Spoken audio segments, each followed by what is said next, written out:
What's up, Magical Misfits? Drew here. First and foremost, I hope that you are all doing well. The second thing is, as you can see, this video is going to be a little bit different than normal. I am out in the living room, so there may be some weird noises. The acoustics are different. It is really cold here today, so you may be able to hear our little infrared space heater running in the background. It's time that I clean Auset's shrine, and I've been wanting to share that with you guys, so I thought that's what we would do today. I'll take you through my process and sort of discuss, chit-chat with you about the little things that are on her shrine. Right now you can see it is pretty dirty. I don't mind this at all, honestly. I only clean her shrine probably once a month because I do not mind. To me, this is a living shrine, right? It's active. You can see that I have a daily practice and I work with her and at least light an incense for her every day. So it doesn't bother me overly much, but I like to clean it once a month. I feel like that is important. So I thought I'd take you along for the ride. So the first thing I do is just take everything off the shrine. My dining room table is right over to the side, so I just take everything and set it on the dining room table to start. You probably saw that her shrine is on top of a little cabinet. The shrine does extend down into the cabinet. There are 3 drawers, and 2 of them contain things that are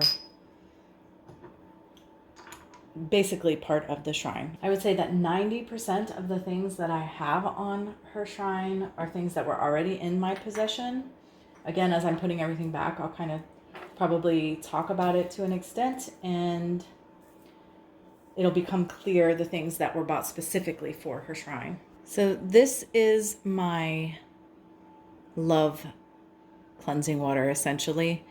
It is rose, Palo Santo, snow water that I use for cleansing purposes. And because I associate rose as one of the things I associate with Auset is rose, that's why I use it on her shrine. It's basically the only place I use it. But before I do that, you can't really see it from this angle, but there's a ton of ash here from the incense that I'm going to collect. I keep this little mason jar in the top drawer of the shrine where I collect all the ashes from the shrine. I actually have another one of these in the studio that I keep for just regular incense because I personally like to reuse the ash. You can see on the top here these little cartouches. So I have the hieroglyphs that I've painted on for Auset. I also painted on for Osiris and Horus, as well as the hieroglyph for Heka magic and the hieroglyphs for the name that Auset gave me. And I think eventually I may go ahead and add more hieroglyphs down the side for the other Egyptian gods. For me, this is about the mythology of the gods is very important for magic. And all of their mythologies are pretty entangled and ensnared. So that is specifically why I have the trinity here of Auset, Horus, and Osiris, because theirs in particular are very intertwined. I do consider Auset to be my matron or patron, however you want to word that, but that doesn't mean that I won't work with any of the other Egyptian deities. So the picture on the back here, I'm not even going to try to pronounce it. I cannot remember for the life of me what it's called off the top of my head anyway, but even if I did, I would just murder it trying to say it. But essentially, outside of homes, temples, what have you, there would often be this exact thing, and it would be carved in a huge piece of stone in the entryway right outside. This is my capet oil that I make myself, and I will anoint the entire top of the shrine and many of the items that go on the shrine with it. I just kind of dip my finger in and I anoint the whole thing with my hands. I do go back afterward and wipe it down, kind of wipe it in with a cloth, just because if you just leave it as is, all the dust in the world will stick to it and it'll just get really dirty and gross. But for me, this anointing is an important part of dressing the shrine, feeding the shrine. And of course, I smell amazing when I'm done. because I have all kind of oil on me. So I have thoroughly wiped that in, but you can still see how shiny and glossy the top is. There's still plenty of oil, even though I took a rag to it. This little green stool is a meditation stool. I have used it on my altar for a long time. It used to be specifically set up as the ancestor altar part of my altar when it was on my working altar. Now I like to use it as a way to kind of have Auset to sit above everything else on the shrine. And I'm thinking about Auset, the influence on my life, the work that we've done. I think about many things while I'm redressing the shrine. Obviously, because different items that I touch may spark a different thought, but obviously it all comes back to this part of my path and my work with Auset. I wish you guys could smell this oil. I am absolutely in love with my Capet oil. The next thing that I usually put on the shrine is my cistern. Essentially, it is a rattle that it has more than one purpose, but mainly what people are going to think of is calling the gods. There are other things that you can do with it. I'm not super happy with the finish that I put on here. I'm probably going to repaint it just all red. I may also at some point paint this red. Red has become very sacred and important in my practice, at least with regards to Auset. And I do not clean with water or anoint that. Part of my daily practice is sort of cleansing, purifying, consecrating in a way everything on the shrine with incense every day. It's not so much that things need to be cleaned as much as like there's dust and dirt in the air, and that's a big part of the reason why I cleanse them, especially if I do anoint them with oil. Here is my moon water bottle, although I may use it for other types of water as well, but typically it's going to be moon water. I'd say that's pretty self-explanatory. It does have a piece of clear quartz, a little point in the bottom. This is a piece of sycamore. Wood in and of itself was sacred in ancient Egypt, but sycamore in particular to Auset and some of the other goddesses in the Egyptian pantheon. This little block of wood lives underneath. Again, I don't cleanse it. This is a little green tourmaline wand. I don't know how well you're going to be able to see it. It's such a tiny little thing for one. I got this years ago from a friend. You can see the green. I don't know if the green tourmaline runs all the way through, but it's coming out at both ends for sure. I love green tourmaline. And it's just a little cool magical item. I don't really have a specific purpose for having it there other than I want it there. Here are my daily devotional candles for Auset. Right now I'm keeping them on top of the shrine, but I think that's going to change. I'm not 100% thrilled with these. They are beeswax, which is why I got them in the red. The other reason I got them. I think I want to try to find some that I feel are better suited. Hopefully still red beeswax, but these were super long. Like I cut them in half. This is half. I don't know if you see that. Half of this candle. It was double this size. And they're beeswax, so they would just like lean. I don't want candles flopping over while they're burning. So I cut them in half, and I hope to get something that I like better next time. I had this already, this cute little oil burner. I've not actually used it to burn oils for her. It works more in a sort of offering capacity at the moment. There's a piece of copal in the top. Copal is not specifically associated with Auset, but I really felt called to put it on her shrine, and it is a wood resin, so it's from a tree, so it makes sense. Next, I have just a couple little things. I have a piece of red coral here. I don't actually clean it or anoint it as it is dyed, unfortunately. And if I am overly aggressive, you can see some places where it's faded. That's from cleansing it with liquids and anointing it with oils, so I don't do that. This is a little charm that I made out of polymer clay. It's infused with different herbs and some snakeskin, and it was intended to be about balance and protection, which is amazing because I made this long before I started working with Auset. There was another YouTuber who was doing a giveaway challenge, and this was the video I made was making this for it. But it perfectly suits everything that Auset and I have been working on thus far. And both of those kind of live under Auset's seat. So here we have a moonstone orb, and you can see it kind of looks like the moon phases. You might have just heard my dog snort in the background.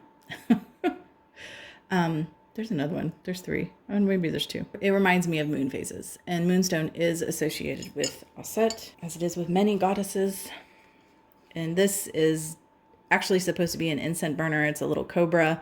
We use it to hold crystal spheres, mineral spheres. And since it is a snake, I felt it was perfect for Auset's shrine. So this sits back by the moon water. Another little incense burner I actually use as an offering dish. It's got a bunch of flowers and nature bits. There are some herbs in there that are specifically associated with Auset. I can't remember what's in there off the top of my head though. And this is just from our crepe myrtle out in the yard. It just broke off and I had it here in the house and I put it on her shrine. And this is a blue lotus. I always like to have a blue lotus on her shrine. And I did order the blue lotus specifically for working magic and for working with Auset. Here is my blue agate flower of life. Had forever, but to me feels very appropriate to be on her shrine. Next is the incense burner. It's just something I had picked up at a thrift store a long time ago now, before I started working with Auset for sure. And just to, I wanted it for cone and rope incense, but I also burn stick incense. I just stick it down this little holly leaf type situation. There are all kinds of holes, obviously, for the smoke to come through. So I just stick it through a hole.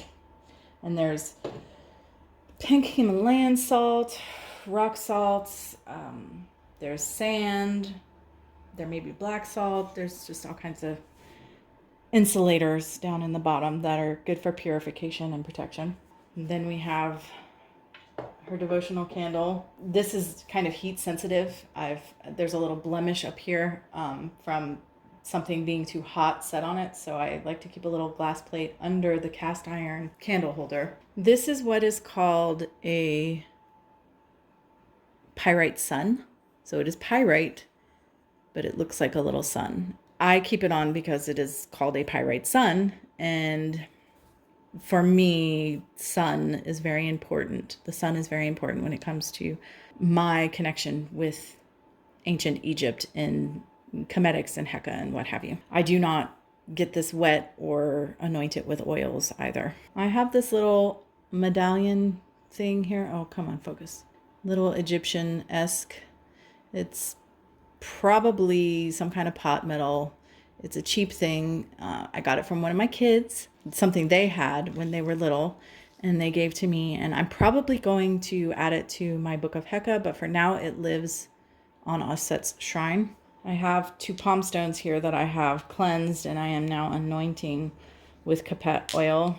This is a piece of lapis. I very closely associate lapis with Auset in ancient Egypt in general. A piece of carnelian that I associate with Auset. Most of these things are actually associated with her, but it resonates with me.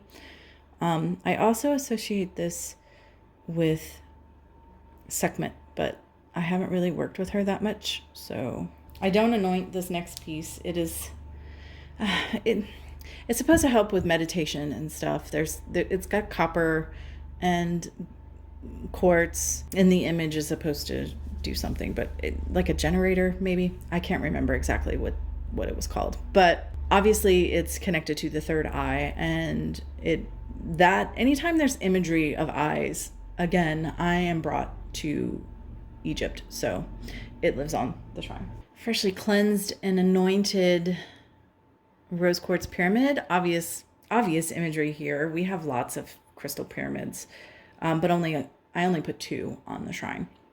This rose quartz I do associate with Auset. She is a loving wife and mother, among other things. I have this little air plant that I keep on her shrine to have something alive there. And this red feather was gifted by a friend, and it's red, so it goes. I obviously don't cleanse or anoint that. Here is a little horse statue. Again, something that belonged to our children, one of our children when they were little, that was gifted to me once I really started getting into this path. And he lives up here with Auset. This is my crackled fire agate pyramid I've had for ages. It's one of my favorite pieces in my collection because the thing that it does best is return to sender, basically.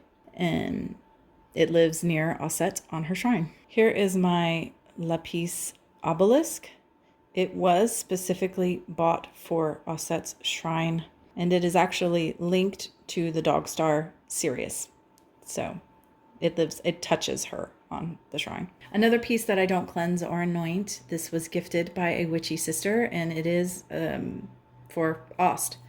It is a spell bottle. I say Aust and Auset because when I speak about her, I call her Auset, but when I speak to her, I call her Aust. So sometimes it just comes out Aust. Again, the next item is going to be things that belong to our children when they were little that were put in my possession. When they were young, especially, we bought them all kinds of crystals and magical tools.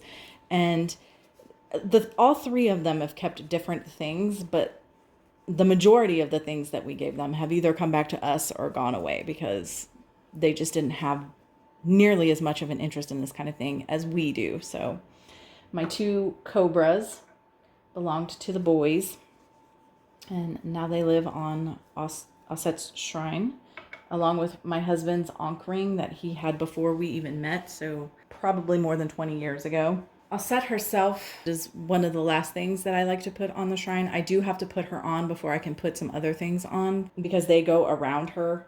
Some of them even set on top of the base of her statue.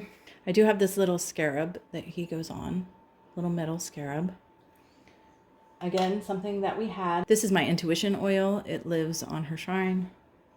The Capet oil also lives on the shrine.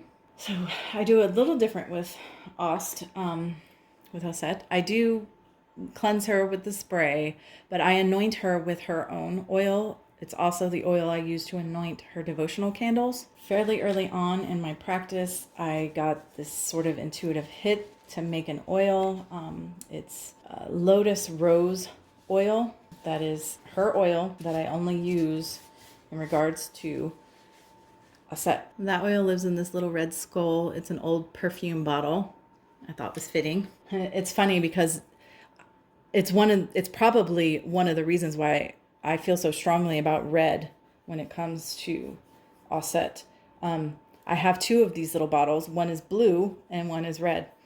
And when I was going to make the oil, I really wanted to use the blue bottle. But I kept getting that I needed to use the red. It's not that I dislike red, but I've just never been drawn to the color red before. So it's funny how just her presence has made it such a significant color for me. I anoint her whole entire statue with her oil. And again, sort of rub it in. And then I set her in her place. I have a smoky quartz bracelet that Auset is wearing right now. Before she had a fluorite one, but it was time to change. I want to get, these are my bracelets. I want to get her own that's just for her, but I just haven't done that yet. And the very last piece to go on are these prayer beads that a very dear friend of mine made. They are prayer beads for Auset. There's an Ankh with Auset, and there's another Auset on the other side with a little rose because it's something that I associate with her. I also have this little piece of red jasper that goes on near her feet. I have this other piece of sycamore. It looks like a mineral, but it's tree. It's wood. It has been cut and highly polished. And it may be that it's petrified, but it's sycamore.